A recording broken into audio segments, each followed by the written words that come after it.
Salut, on se retrouve pour une nouvelle vidéo. Je vais vous montrer comment je fais mes petites zones de culture. Ici, je vais préparer deux petites zones de culture pour mes légumes d'hiver. Et donc, je vais vous montrer un peu comment je prépare ça. C'est un petit peu de la lasagne.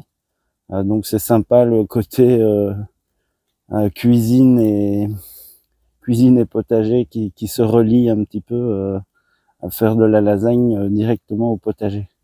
Donc, on va voir ça ensemble. C'est parti. Alors sur ces zones, j'ai amené tous les déchets végétaux que j'avais à disposition, mais essentiellement de la consoude. La consoude qui apporte de la potasse, du calcium, de l'azote, mais également du bore, et qui est un oligo-élément indispensable au développement des végétaux. Et la consoude ne fait pas que apporter des nutriments, mais active aussi la vie du sol. Donc ici, on est sur mes zones de culture. Ceux qui connaissent un peu reconnaîtront avec ce chou là qu'on voit, mes anciennes zones de pommes de terre. Donc le fait d'avoir fait de la pomme de terre en premier lieu sur ces zones m'a permis d'aérer un petit peu le sol naturellement.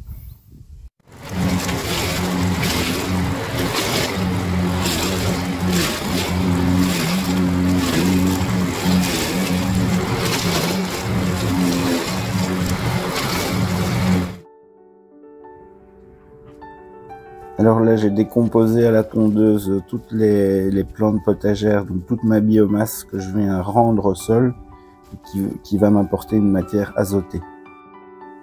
Alors par la suite, je viens rajouter de la paille, qui est une matière carbonée, qui va enrichir mon sol, qui ne risque pas de se décomposer, ni de partir en fermentation.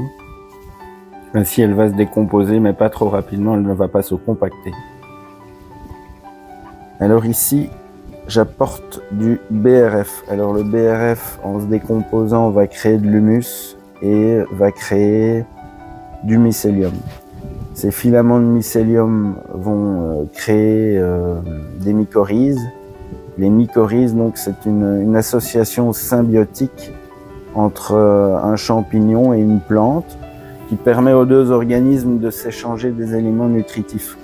Donc se connecter aux racines de la plante pour lui transmettre l'eau et les minéraux qui sont présents dans le sol. Alors BRF, bois raméal fragmenté, qui sont des jeunes rameaux généralement de feuillus qui vont amener à mon sol des acides aminés, des enzymes et des sels minéraux. Alors ici, je me suis constitué une sorte de foin que j'ai laissé sécher avec de la tonte de gazon. C'est de la tonte de gazon assez fin, coupée très court, pour ne pas avoir des graines qui vont venir dans mes plantations m'embêter un petit peu, telles que du plantain ou autre chose. Donc c'est de la tonte de gazon, cette matière va m'apporter de la matière azotée.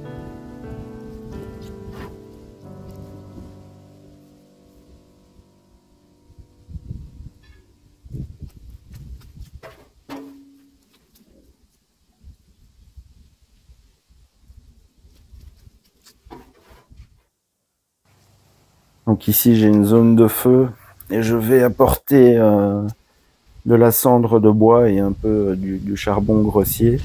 Alors cette cendre de bois va m'apporter du potassium et du phosphore, mais les petits morceaux de charbon qui restent vont pouvoir stocker des éléments nutritifs, également alléger le sol. Bon, moi j'ai un sol lourd, argileux.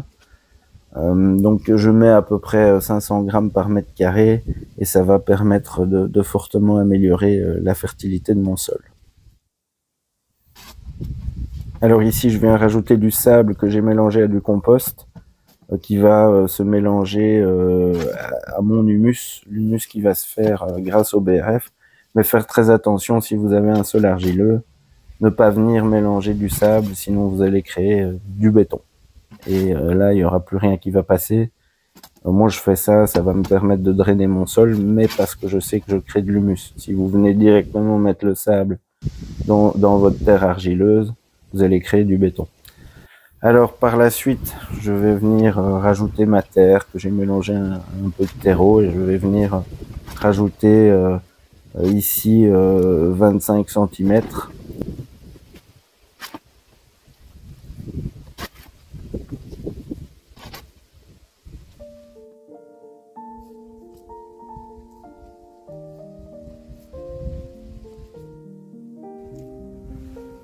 Alors dernière étape, je vais venir mettre un compost, de matière verte, donc un compost plutôt azoté.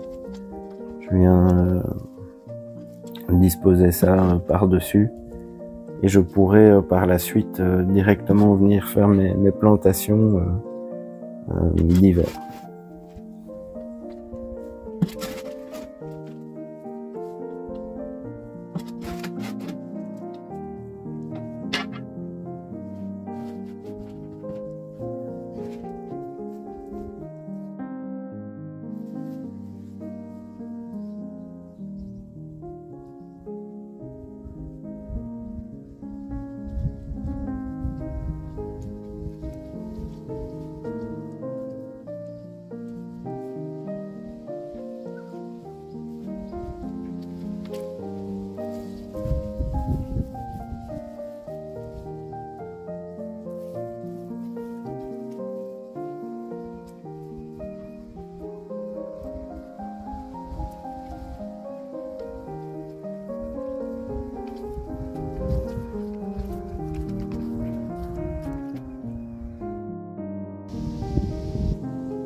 Alors ici, voilà mes débris végétaux de mes cultures d'été.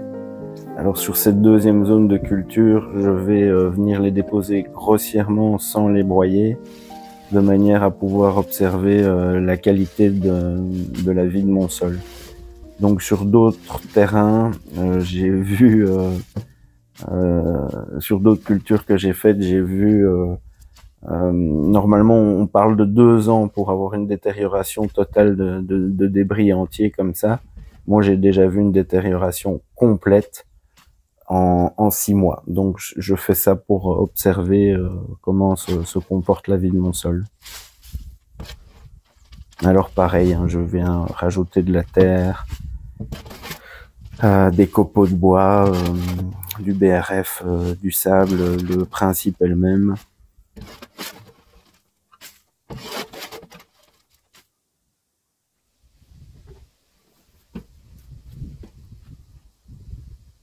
Mon foin maison, tonte de gazon, azote.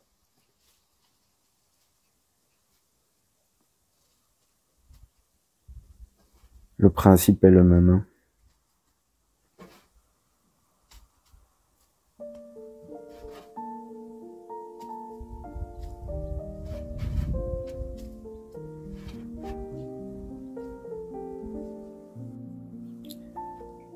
Alors si vous avez envie de voir la suite des événements, je vous invite à mettre un petit pouce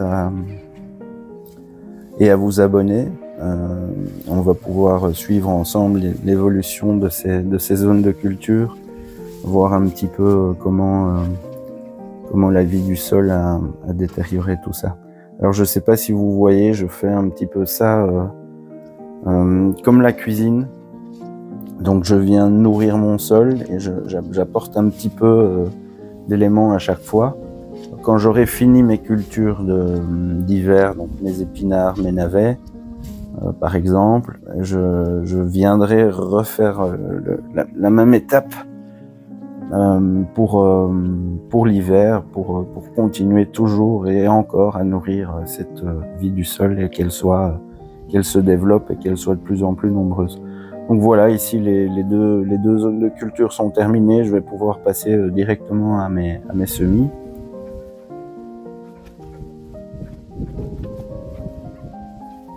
Alors ici, je vais vous montrer la qualité de mon sol de départ qui est très dur. Hein. Vous voyez, je dois y mettre tout mon poids et à pieds joints sur la bêche avec mes 80 kilos, mes 85 kilos. Voilà, un sol dur, caillouteux. Je retrouve même des morceaux de plastique à l'intérieur. Enfin, c'est vraiment pas un sol idéal de base, mais je vais le nourrir, je vais lui apporter de la nourriture et je vais le faire vivre. Voilà, du plastique dégueulasse. Alors voilà, ça c'est une zone de culture que j'avais commencé en mai. C'est pour vous montrer un petit peu l'amélioration du sol. Alors on est loin il y a encore des morceaux compacts, mais ça s'améliore. Bon les amis, cette vidéo est maintenant terminée. J'espère que ça vous aura plu. Alors à bientôt. Bye bye.